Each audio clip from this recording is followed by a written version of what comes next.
আগামীকালকে ইন্দু মিয়ার 26তম মৃত্যু দিবস। আমরা মনে করি যে উনি সারা জীবন মানুষের জন্য কাজ করেছেন, দেশ জাতির জন্য কাজ করেছেন, কখনো নিজের স্বার্থ দেখেন নাই। এবং ইন্দু মিয়ার আপনারা নাতিরা যারা আছেন তারাই আজকে ইন্দু মিয়ার যে ঐতিহ্য এবং তার যে ঠিকানা, শেষ ঠিকানা আপনারা ধরে রেখেছেন। আপনি কুঠিরার চক্ষু চিকিৎসা কেন্দ্র করেই এত অঞ্চলের মানুষদেরকে সেবা দিয়ে যাচ্ছেন। আপনার নানা সম্পর্কে আপনি কি বলবেন? আপনি কি অনেকেই ভুলে গেছেন বা এটা করছেন, তো এখনও দু একজন মানুষ যে মনে রাখতে পারলেন, সেটা আমাদেরকে কিছুটা হলেও অনুপ্রাণিত করছে ভালো কাজ করবার জন্য। কারণ নানা আমাদেরকে যেই জিনিসগুলো উনি আমাদেরকে দিয়ে গেছেন, আমরা চেষ্টা করছি আমাদেরকে তো খুব বেশি কিছু উনি ওনার সন্ততির জন্য তেমন কিছু রেখে যেতে পারেননি। ওনার সন্তানদের প্রতি উনি যতটা মানুষের প্রতি উনি ভূমিকা রেখেছেন, পরিবারের প্রতি তো উনি ততটা ভূমিকা রাখতে সক্ষম হননি বা রাখার চেষ্টা করেননি। সবসময় মানুষের কথা চিন্তা করতেন, মানুষের দুঃখ সুখ ভালোবাসা এগুলোর বিষয়ে ওনার কনসার্ন ছিল। কিন্তু সাধারণ মানুষের প্রতি তার যে অনুরাগ, সাধারণ মানুষের প্রতি যে তার মমত্ববোধ এবং কৃষক শ্রমিক খেটে খাওয়া মানুষের যে ভূমিকা, তাদের যে কষ্ট, সেগুলো উনি অত্যন্ত কাছ থেকে উপলব্ধি করতে পারতেন। তো এই বিষয়গুলো উনার কনসার্ন ছিল, যেটা আমাদেরকে অনুপ্রাণিত করে। আমরাও চেষ্টা করছি যে উনার যে আকাঙ্ক্ষা বা চেষ্টা, যে উনি যেভাবে বাংলাদেশটাকে দেখতে চেয়েছিলেন, যে আদর্শ নিয়ে এই বাংলাদেশটাকে গড়তে চেয়েছিলেন, হয়তোবা সেটা গড়তে সক্ষম হননি, বাট সেটা আমরা অদূর ভবিষ্যতে চিন্তা করব। ভবিষ্যৎ প্রজন্ম যদি অন্তত পক্ষে এই ধরনের যারা নিবেদিত প্রাণ, যারা দেশের এবং আপামর জনসাধারণের তথা মানব সমাজের যারা যারা ভূমিকা রাখছে, তাদেরকে যদি আমরা স্মরণ করতে পারি, তাদের কাজগুলোকে যদি আমরা স্মরণের মধ্যে রাখতে পারি, তাদের প্রতি শ্রদ্ধার পাশাপাশি নিজেদের উন্নতির জন্য, আত্মিক উন্নতির জন্য আমরা আমাদের ভূমিকা রাখতে সক্ষম হব। আমার সকলের কাছে আমার অনুরোধ থাকবে যে এই যে দীর্ঘ সময় পর আপনি সহ সকলে যারা আজকে আমাদের বাড়িতে এসেছেন, ওনার কবর জিয়ারত করলেন বা ওনাকে স্মরণ করলেন, সেটা আমি আমার পরিবারের পক্ষ থেকে, ওনার পরিবারের পক্ষ থেকে আমরা কৃতজ্ঞতা বোধ করছি। বন্ধু ইন্দু মিয়া মৌলানা আব্দুল হামিদ খান ভাসানী সাহেবের অত্যন্ত ঘনিষ্ঠ এবং সহযোগী ছিলেন। সারা জীবন তিনি ত্যাগ করে গিয়েছেন, নিজের কিছু চাননি। তো যাক, আপনারা নাতিরা আছেন, আপনারা ওনার স্মৃতি ধরে রাখছেন। ওনার যে ঠিকানা, বাড়ির ঠিকানা, উনি ওনার সহধর্মিনীকে হারানোর পর উনি কোনো বিয়ে করেন না। আপনার মা ছিল, ওকে নিয়ে উনি ছিলেন, ছেলেদেরকে নিয়ে কোনোদিন বিয়ে করেননি, কিছুই করেননি, এরকম আত্মত্যাগ। তা আপনারা আজকে এই যে উনি 26 বছর চলে গেল, বা আজকে ওনার নামে কিংবদন্তি গরিবের বন্ধু বলে ওনাকে সারা দেশেই। তা আপনারা কি এই ব্যাপারটা, আপনার তো মনে হয় কি বলবেন, আপনাকে স্যাটিসফাইড নানার কর্মকাণ্ড নিয়ে? জি, অবশ্যই অবশ্যই অবশ্যই আমরা বিশ্বাস করি, এটা আমাদের বিশ্বাস যে উনি তো দুনিয়ার মানুষকে দেখানোর জন্য আসলে এই ধরনের আত্মত্যাগ বা এই রকম উনার যশ খ্যাতি কেউ বলুক বা না বলুক, কারণ ভালো লোকরাই, আমি জানি, যেটা আমি বিশ্বাস করি, যে ভালো লোকরা কখনোই দুনিয়ার মানুষকে কি করবে না করবে সেটাকে প্রাধান্য না দিয়ে, বরং মানবিকতাকে প্রাধান্য দিয়ে যারা কাজ করে তারা আমরা এখন অবস্থান করছি ফেনীর সোনাগাজীর কুঠিরহাটের ইন্দু মিয়ার নতুন বাড়ি, যেখানে তার নাতিরা অংশগ্রহণ করে। আপনারা দেখছেন, তার নাতিদের বক্তব্য শুনলেন। এটা হচ্ছে ইন্দু মিয়ার বাড়ি, নতুন বাড়ি। আমরা পুরান বাড়িতে যাব। সেই ইন্দু মিয়া আজকে গরিবের বন্ধু হিসেবে খ্যাত। ওনার নাতিরা ওনার এই স্মৃতি ধরে রাখছেন। আমরা দেখছি ওনার নাতি কুঠিরহাট চক্ষু হাসপাতাল করেছেন এবং মানুষদেরকে সেবা দিয়ে যাচ্ছেন। আমরা ইন্দু মিয়ার 26তম মৃত্যু দিবস উপলক্ষে সবাইকে আমাদের এই ভিডিও শেয়ার করে আমাদের পাশে থাকার জন্য অনুরোধ জানাচ্ছি। আপনারা দেখছেন, এটা হচ্ছে ঐতিহাসিক কুঠিরহাট। এই কুঠিরহাট ওনার নতুন বাড়ি, কুঠিরহাট বাজার। আপনারা দেখছেন কুঠিরহাট বাজার, এইদিকে কুঠিয়ার বাজার, এটা হচ্ছে ইন্দু মিয়ার বাড়ি, এটা হচ্ছে দক্ষিণ দিকে ওনার পুরাতন বাড়ির ঠিকানা। আপনারা দেখছেন, সবাই আমাদের সাথে শেয়ার করে।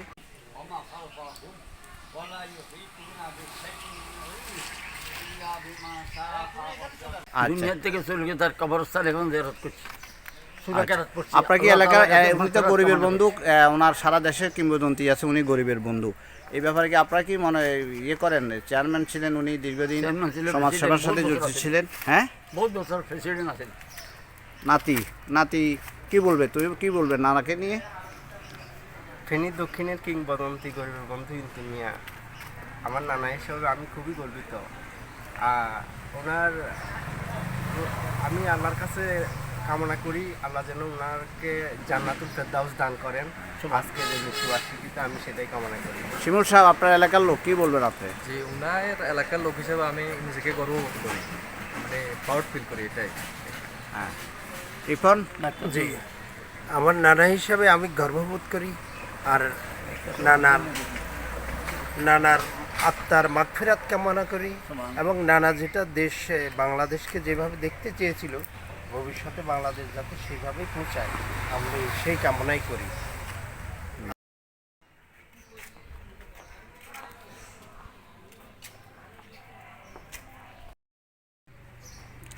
চলে আসুন।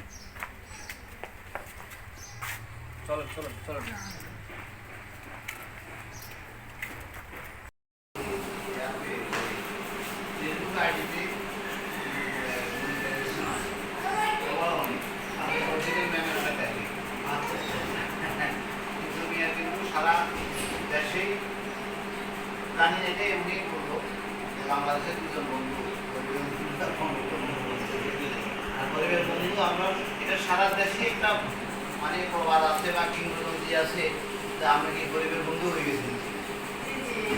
গরিবের বন্ধু বলতে বোঝায় ইন্দু মিয়া, এটা সারা দেশে। এই জন্য এটা কি হয়ে গেছে, আমরা তো মনে করি যে এটা কি জন্য এত বড় কিংবদন্তি হয়ে গেল।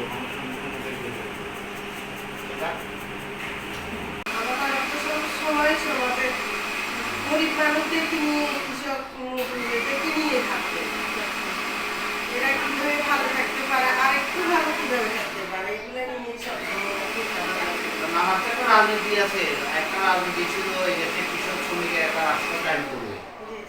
এখন সেই কৃষক শ্রমিকের রাষ্ট্র কায়েম করার জন্য আজীবন মৌলানা আব্দুল হামিদ খান বাসানী সাহেবের শিষ্য হিসাবে, সহযোগী হিসাবে ফেনীতে অনেক ভূমিকা রেখেছে। বিশেষ করে আমাদের মুহুরী প্রজেক্ট আন্দোলন এবং যে বিভিন্ন ধরনের সামাজিক কর্মকাণ্ডের সাথে ছিলেন। এবং তিনি 1971 সালে মুক্তিযুদ্ধেরও সমর্থক ছিলেন এবং মুক্তিযুদ্ধে অংশগ্রহণ করছেন। তিনি প্রকৃত অর্থে একজন মুক্তিযোদ্ধাও বটে। সেই প্রেক্ষিতে আমরা একটা বইও বের করছি ওনাদের মুক্তিযুদ্ধের স্বীকৃতি দিয়ে। তো তোমরা তো এগুলোর থেকে কাছে থাকা বা এই রাজনীতিকে লালন করে কিনা, ধারণ করে কিনা, এগুলো জি, নানার আদর্শকে আমরা সবাই ধারণ করি। সবসময় আমরা সবসময় যে কোনো কাজে যাই, কোনটা আমার নানা পছন্দ করতো, কোনটা পছন্দ করে না, ওই পছন্দ করে না যে ওই দিক মেজো মামা, বড় মামা, ছোট মামা মারা গেছে। মেজো মামার নাম কি না? সাইফুদ্দিন সাইফুদ্দিন মন্টু, ঢাকা থাকে। জি, উনিও তো এস্টাবলিশ, ওনার মেয়ে অনেক বুকে। জি। ছেলেমেয়েরা কয়জন মন্টু ভাই? ওনার 4 ছেলে 1 মেয়ে। ছেলেরা কি করে? বড় ছেলে ওই যে স্কয়ার হসপিটালে চাকরি করে, প্যারামেডিক্স পাস করছে, ওখানে চাকরি করে স্কয়ার হসপিটালে। আর মেজো ছেলে ওয়ালটন কোম্পানিতে চাকরি করে। সেজো ছেলে ও মানে কোচিং সেন্টার আছে ঢাকায়, চাকরি বাকরি করে নিজে। আর একেবারে ছোটটা নৌবাহিনীতে যায়। তাহলে ওরকম করে। আর এক ভাই ফখরুল ভাই, ফখরুল সাহেবের ছেলেরা? ওনার 2 মেয়ে, যে বড় মেয়েও এডভোকেট পাস করছে। ফেনী থাকে। এখন ফেনী থাকে, মানে প্র্যাকটিস তো করে না, সংসার আছে। আর ওর হাজবেন্ড মানে ইসলামী ব্যাংকে পড়াশোনা করে। ছোট মেয়েটাও ফিজিক্স অনার্স মাস্টার্স, ওর হাজবেন্ডও বড় বিজনেস করে। আর ছেলেটা সৌদি আরব আছে, আর মামিও চাকরি করে, মামি পরিবার পরিকল্পনার ভিজিটে।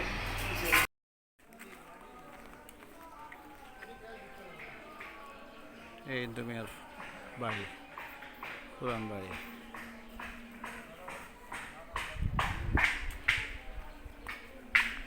ওইদিকে মাঠ কেন, কোনটা?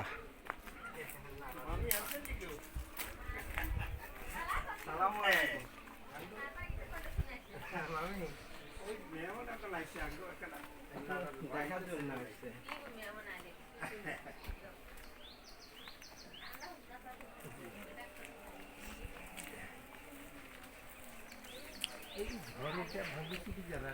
এইটা এই ঘর, ও, দেখেন এটা ইন্তু মিয়ার ঘর কেন, কোনটা? এই অংশ এটা।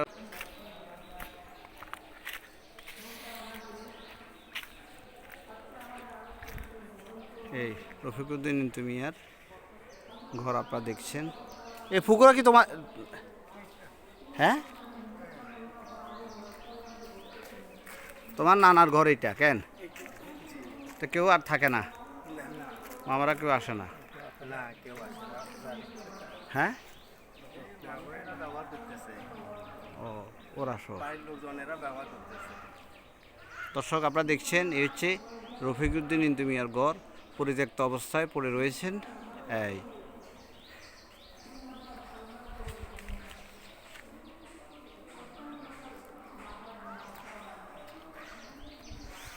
দেখছেন রফিকুদ্দিন ইন্তু মিয়ার এই ঘরে, এই পুকুর, এই ঘর ওনার বাপের ঘর পড়ে রয়েছেন। এখন ওনার ছেলেরা তিনজন, একজন ঢাকায় থাকেন, একজন ফেনী থাকেন, আরেকজন বড়জন হেমায়েতুদ্দিন তিনি সিলেটে মারা গিয়েছেন। এই ঘরে, পরিত্যক্ত ঘরে ওনারা আছেন। এই রিপন, এই ঘর কি সংস্কার করার বা উদ্যোগ নিবার তোমরা কোনো ভূমিকা রাখতেছো না? মেজো মামা আসছেন এবং মামাদেরকেও বলতেছি যে আপনারা একটু আসেন, হ্যাঁ, ইয়া করেন, সংস্কার করার জন্য। সংস্কার না, করার সর- বাড়ি সংস্কার করা দরকার। ওনার যতটুকু প্রপার্টি আছে, এখানে বাড়িতে কতটুকু আছে? আমার মনে হয় 161 161।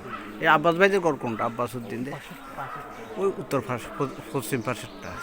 হ্যাঁ, ঠিক আছে। দর্শক আপনারা দেখছেন এই ইন্তু মিয়ার ঘর পরিত্যক্ত অবস্থায় পড়ে রয়েছেন। তিনি চেয়ারম্যান ছিলেন, কত বছর চেয়ারম্যান ছিলেন? 42 বছর।